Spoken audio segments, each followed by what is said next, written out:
Water. And g'day viewers, I'm Michael. And I'm Janet, and welcome to this week's episode about unleashing the power of memories.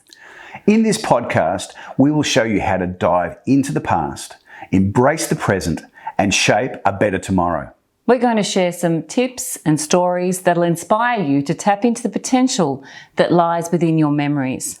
We'll show you how to create a future filled with wisdom, positivity, and newfound strength. So if you're ready to unleash the power of your memories and build a brighter future, then listen up.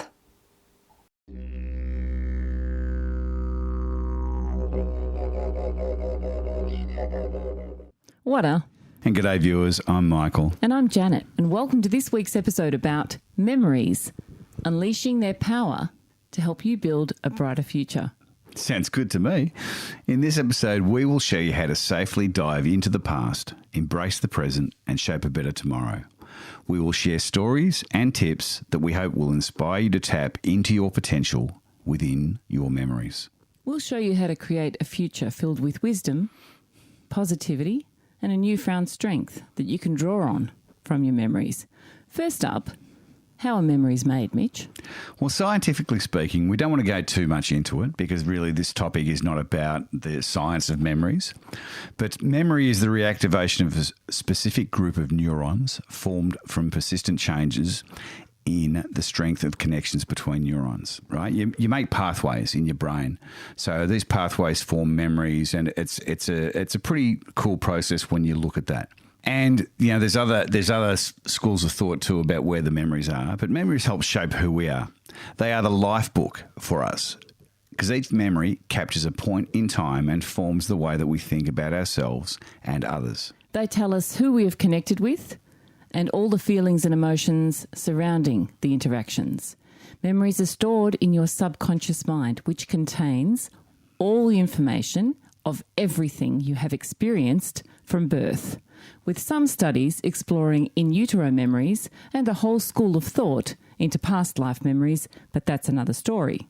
Reflecting on the stories shared by recipients of organ donation makes me believe that our memories are stored in the cellular memory of every cell in our bodies. People report having their physical tastes changed, the way they experience their emotions, and even remembering events held in memories that belong to the donor. There are some fabulous books to read about this topic. If you Google organ donation stories, there are many articles and book titles to choose from and get yourself educated. Mm-hmm. So I've got a story that I'd like to share here from this, and it's about intergenerational memories. So some of you, those listeners that have been out there may recall a story that I've told in the past that I actually never met my father ever, once. And when I got reconnected with his side of the family, which was over in Ireland, and I met with my Uncle Brendan, and we were having a lunch that day, and I was telling a story, and his eyes welled up with tears. And I said, Uncle Brendan, what's wrong? And he just goes, every gesture you have here, every movement that you make, every sound that you say, the way that you do it, the way that you react, the way that you talk, even though it's in an Australian accent, everything is your father. I feel like I'm here, and because I am my dad's doppelganger as well, just quietly. But he said, I feel like I'm here watching Martin talk to me with an Australian accent.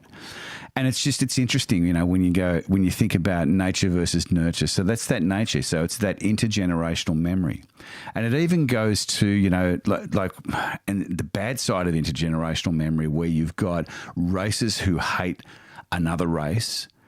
And it's born down through generation to generation, even though, someone from a particular race may have lived in, a race in Europe, say, for example, and they've lived in Australia for 3 generations. There is still that hatred of that race, which is brought down through intergenerational memories. Yeah. And it's so sad. But what about sad, bad or traumatic memories, Jan? Memories that are painful and traumatic are best to be explored with a qualified professional therapist in a safe and controlled environment. Remembering that the subconscious is not time or date stamped, so often people re-experience the same physical sensations and emotions like racing heart rate, sweaty palms, phobic feelings, chronic anxiety in the present, even though the traumatic memory can be decades old. It is stored as an in real life movie playing current time. Working through traumatic memories is hard work. However, with a trusted professional and over time, healing will happen, allowing you to move on without the weight of the trauma on your shoulders or held in your heart. And that is a feeling that is freeing and wonderful. One of the most powerful techniques for addressing traumatic memories is EFT, Emotional Freedom Technique. I've worked with this technique for years, and I've witnessed clients having major shifts in how these trapped traumas in memories affect their current life. This technique allows the past to be seen and experienced as lessons, not a lethal legacy. I encourage anyone who's struggling with toxic memories to seek out a qualified and trusted therapist and begin the hard work of addressing them. The benefits far outweigh the work you put in. They sure do. Memories play a crucial role in shaping our identities and influencing the choices that we make. Leveraging our memories can be a powerful tool for building a better future on both personal and a societal level. So, how can memories assist in building a brighter future, you might ask? Well, firstly, it's about learning from the past. So we need to reflect on past experiences and memories, which will allow us to learn from our mistakes and successes. Understanding what worked well and what didn't in the past helps in making informed decisions for the future. This reflective process forms the basis for personal growth and societal progress. But it's really important to learn from it and not to dwell on it. Dwelling on it heads us down the road of regret, which we certainly don't want to go down that road. And we're covering regret in an upcoming podcast. Secondly, what are the cultural memories that you can preserve? Memories are often embedded in cultural practices, traditions, and storytelling. Preserving and celebrating cultural memories helps us to maintain a sense of identity and continuity across generations. Embracing positive cultural diversity and learning from the collective wisdom of different communities fosters understandings and collaboration and makes us all better people. Sure does. And thirdly, start by building and maintaining a bank of good memories to empower you when life throws you the obligatory curveball that it usually does or blindsides you, hey? Yeah, absolutely. So how do you build and strengthen this bank, Jan? Firstly, you've got to make sure you pay attention and look up from that device. You need to be in the moment to make a memory. Engage your 5 senses when you're experiencing a joyful moment. What are you seeing? Look at the colours, textures and shapes. What about sounds? Is there music or nature sounds or a laughing noise? And smell. Your olfactory senses have a direct path to the emotional and memory areas of your brain. So breathe in deeply when you're making a good memory. What can you taste?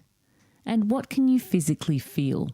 Reach out and touch what is surrounding you to ensure all 5 senses are engaged. The final step to ask is, what emotion am I feeling? And imprint that onto the memory. File it into your good memory bank. Mitch, you and I did this the other afternoon in the spa. We went right through this exercise. We sure did. That was lovely. The sky was a brilliant blue. The multi-hued green treescape that we look out on was dancing in a gentle breeze. And the sun was warm on our skin and the sound of the bird song abounded. And the smell of the early summer fresh cut grass, and I love that in spring and summer. The taste of our friend Dottie's dehydrated citrus, which was in a little cheeky dark and stormy that we were having in the spa, completed the sequence. And how were we feeling? What was the emotion? Well, I reckon bliss would sum that up. That is a great memory for the bank. The coolest thing about your memory bank is that you just have to roll one out when needed.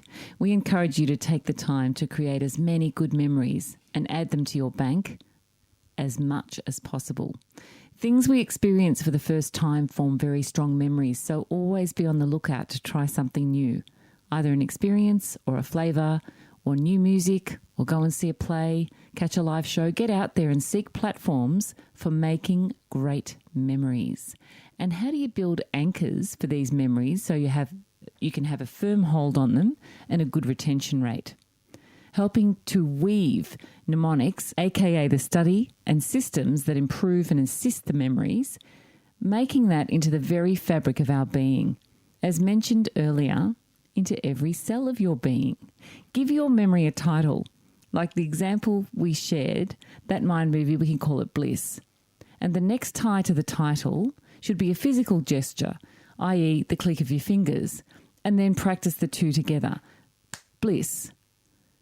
With practice, you'll be able to snap these good memories immediately to attention. And when life sends you hard times, these memories will serve you and enable you to see light and experience hope, even in the darkest of places. That's a really cool exercise to do. Really cool. Personal and collective memories of overcoming challenges and adversities are really good at helping contribute to resilience. Understanding how individuals and communities have persevered through difficult times can provide a source of inspiration and strength. And this resilience, and we've talked about resilience before in another podcast, is crucial for facing future uncertainties and obstacles. And these stories can be anyone's. They don't have to be yours. They can be anyone's. Use other people's stories. That's really important. I remember one of the first lessons that I actually learnt in sales is learn from other people. Get their stories and then make those stories your own. For sure. So that you can use those. And then, they become your memories.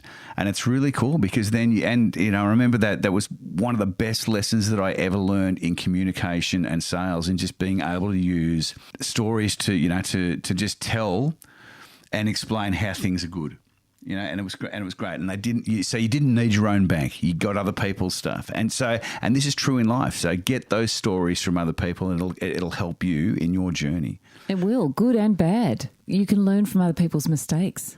Oh, absolutely. And that's a fantastic skill. You'd want to learn if someone came running up to you in the car and said, do not go, and he's covered in blood and said, do not go down this road, the bridge is down. You'd want to listen. You'd probably want to listen. That's a failure story, but you'd want to listen. So listen up. If people are, giving you a warning about something, take heed, take their lesson and run with it. Because some of the best stories and lessons that we can learn from are the failures. We learn more from, we often learn more from the failures than successes. Oh, absolutely. Yeah. Our failures have enormous lessons. It's a shame that they don't actually pay people who failed to give seminars, because people wouldn't pay for it. But by goodness, you could learn a lot. You could learn a lot. You could. Memories remind us of our interconnectedness with others. Positive memories of shared experiences can foster empathy, compassion, and a sense of community. Recognising our shared history promotes collaboration and cooperation, laying the foundation for a more harmonious and inclusive future. We spoke about this the other day when we were talking to a friend of ours, and he was talking about the importance of our interconnectedness through our friendship group, and how studies have shown that the more connection in certain groups of people, there's a tendency for longer and healthier lives. And I want you to think about this one too, everyone. Some of the greatest innovations and advancements have stemmed from the memories of past challenges. Understanding the evolution of technology, science, and societal structures allows for the identification of the areas that we need to improve. And innovators often draw inspiration from historical achievements and setbacks to propel society forward. So a couple of examples. Firstly, Elon Musk, the founder of SpaceX and the Tesla car. Well, he drew inspiration from challenges faced by the space industry, particularly the high costs associated with space travel. So using the memory of expensive single rocket use technology led Elon Musk to envision a more cost-effective and sustainable approach to space exploration. So in response to this challenge, SpaceX developed the Falcon 9 rocket with the capability of reusability. And this innovation not only addressed an historical challenge, but has now paved the way for more frequent and cost-efficient access to space. And what about Marie Curie, the pioneering scientist in the early 20th century? Well, she faced the challenge of diagnosing and treating injuries during World War I. The memory of the limitations of existing medical technologies led Curie to explore the use of X-ray for medical purposes. Her work laid the foundation for the development of radiology as a diagnostic tool, revolutionising medical imaging. Additionally, Curie's research in radioactivity had implications for cancer treatment. Her innovative spirit and commitment to addressing pressing challenges in healthcare not only advanced scientific understanding, but also led to practical applications that continue to save lives every day. And finally, memories contribute to the educational process by providing context and relevance to lessons. By incorporating historical events and personal narratives into education, individuals are better equipped to understand the complexities of the world and make informed decisions that contribute to a better future. In essence, our memories act as a dynamic foundation for growth, offering a spectrum of experiences that can inform, inspire, and shape our collective trajectory. By harnessing the wealth of lessons and positive aspects embedded in our past, we have the capacity to collaboratively mould a future that is not only informed, but also characterised by love, innovation, compassion, empathy, sustainability, and continuous progress. May your memories be good memories. Until next time, love and blessings. See ya.